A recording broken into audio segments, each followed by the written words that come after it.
తెలుగు రాష్ట్రాల్లో 450కి పైగా రోబోటిక్ సర్జరీలు సక్సెస్ఫుల్ గా చేసిన ఘనత మణిపాల్ హాస్పిటల్దే. సీనియర్ నాయకులు తీసుకుంటే ఉన్న మీ సామాజిక కాలేంగంలో తీసుకుంటే తమ్మినేని సీతారాం గారు జిల్లాలో పార్టీలు చాలా సీనియర్ నాయకుడు. ఆ తర్వాత ధర్మాన డి బ్రదర్స్, మీ దృష్టిలో డి బ్రదర్స్, తమ్మినేని సీతారాం గారు డి బ్రదర్స్ అంటే ధర్మాన ప్రసాద్ గారు కుటుంబం తర్వాత నెక్స్ట్ ఆ వారసత్వం మన సీనియర్ గా దువ్వాడ శ్రీనివాస్ గారికి రాబోతోంది అనుకుంటున్న ఈ తరుణములో మీ యొక్క సంబంధము పెద్ద దుమారం రేపింది. ఇది మీకు ఇబ్బంది కాదంటారా? రాజకీయంగా కూడా ఇబ్బంది సార్, కొంత నష్టాన్ని తెచ్చిపెడుతుంది. ఇప్పుడు నేను నా రాజకీయాన్ని జీరో నుంచి స్టార్ట్ చేయాలి. 25 సంవత్సరాల కష్టం వాణి సర్వనాశనం చేసి అగ్గిపెట్టి కాల్చేస్తే ఇప్పుడు ఆ 25 సంవత్సరాల కష్టాన్ని మళ్ళీ కొత్తగా నేను ప్రారంభించి కొత్తగా జీవితాన్ని ప్రారంభించాను అనుకునేటట్టు మళ్ళీ రాజకీయాన్ని ప్రారంభిస్తాను. ప్రజల్లోకి వెళ్తాను, ప్రజా సమస్యల పట్ల ఉంటాను, ప్రజా గొంతై మాట్లాడతాను, జగనన్నకి అంకితమై పనిచేస్తాను. నాకు పదవులతో పని లేదు, నాకు ఎమ్మెల్యే టికెట్లు ఎంపీ టికెట్లతో పని లేదు, నాకు ఎటువంటి హోదాలతో పని లేదు. నా 25 సంవత్సరాల జీవితంలో 18 సంవత్సరాలు అపోజిషన్లో ఉన్నాను, 4-5 సంవత్సరాలే రూలింగ్లో ఉన్నాను. నాకు రూలింగ్ కన్నా ఎక్కువ అపోజిషనే, అంటే కష్టాలే ఎక్కువ. కష్టాల నుంచి వచ్చిన వాడిని ఇప్పుడు కూడా ఎదుర్కోవడం నాకు చాలా సరదా. నేను అవన్నీ ఎదుర్కొంటాను. అందుకే మీకు నేను చెప్తున్నాను మీ ఛానల్ ద్వారా, నాకు వ్యక్తిగతంగా ట్రోల్ చేయడం కన్నా దువ్వాడ శ్రీనివాస్ ఎమ్మెల్సీగా ఇంత తిన్నాడు, ఇన్ని లంచాలు తీసుకున్నాడు, ఇన్ని దోపిడీలు చేశాడు అని ఒక్కటంటే ఒకటి తీసుకురండి, తీసుకొచ్చి నా మీద కేసు కట్టి లోపలేయండి. అప్పుడు మీరు నిజమైనటువంటి నాయకులు. పెద్ద నేరం కదా. నా వ్యక్తిగతం అనవసరం సార్. సార్ నా వ్యక్తిగతాన్ని మీరు నేరం కింద మాట్లాడడం తప్పు. ఎందుకంటే దువ్వాడ శ్రీనివాస్ అసలు ఏంటి సార్ ఇది? ఎందుకు సార్ ఈ సబ్జెక్ట్? ఎందుకు సార్ రాష్ట్రంలో 2 రాష్ట్రాల్లో ఎందుకు సార్ 2 నెలల నుంచి ఇది రవస్ చేస్తున్నారు? ఎవరికి అవసరం సార్? కంట్రోల్ చేస్తున్నాడు.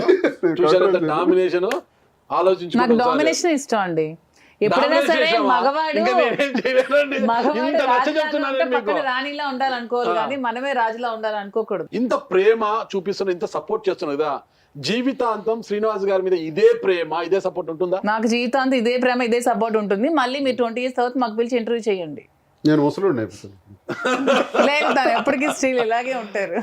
శ్రీనివాస్ గారిని ఇంత అర్థం చేసుకొని, ఇంత అడ్జస్ట్మెంట్ మెంటాలిటీతో అంత అఫెక్షన్ గా దగ్గర అయ్యారు. మీ భర్తతో ఎందుకు అర్థం చేసుకోలేకపోయారు? మా ఇద్దరి మధ్యన బాండింగ్ రాలేదు. లైఫ్ లో ఎవరో ఒకలే సోల్మేట్ ఉంటారట. మేబీ ఆ సోల్మేట్ నాకు ఇతనే. వృద్ధుడు అయిపోతాడు. ఎప్పటికీ ఎవరు చెప్తున్నాను కదా, ఎప్పటికీ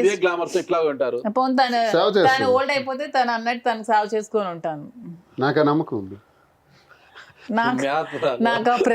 ఎవరు త్యాగం చేయరు సార్. ఎవరు డబ్బు ఉంది, మీరు అన్నట్టు పర్సనాలిటీ ఉంది, చదువు ఉంది, తెలివితేటలు అన్ని ఉన్నాయి. నేను అందుకే చాలా మంది మీ ఇద్దరిని లైలా మజ్ను, దేవదాస్ పార్టీ ఉంది, వాళ్ళంతా విఫల ప్రేమికులు రాయనా, వీళ్ళు సక్సెస్ ప్రేమికులు, వాళ్ళతో ఎందుకు పోలుస్తారు? సినిమా తీస్తామంటారు, నాకు అర్థం కావడం లేదు. సినిమా తీస్తామంటున్నారు. అదే నాకు అర్థం కాలే. మీ జీవితంలో అంటే ఈ 2 నెలల కాలంలో జరిగిన సంఘటనలు, మీ ఇద్దరు దగ్గరైన సన్నివేశాలు, వీటన్నిటిని బేరీస్ చేసుకొని మేము సినిమా తీస్తాం అనేది ప్రొడ్యూసర్లు, డైరెక్టర్లు ముందుకు వస్తున్నారంట, మీతో వచ్చి ఇప్పటికీ కలిశారంట. నాకేం అర్థం కావడం, ఎక్కడికి పోతుంది అసలు ఇదంతా కూడా? మీరిద్దరు ఏం హిస్టరీని క్రియేట్ చేయబోతున్నారు, ఏం చరిత్ర సృష్టించబోతున్నారు అనేసి. మా ఇద్దరి వల్ల మాధురికున్న 3 పిల్లలకి నష్టం జరగదు, నాకున్న 2 పిల్లలకి నష్టం జరగదు.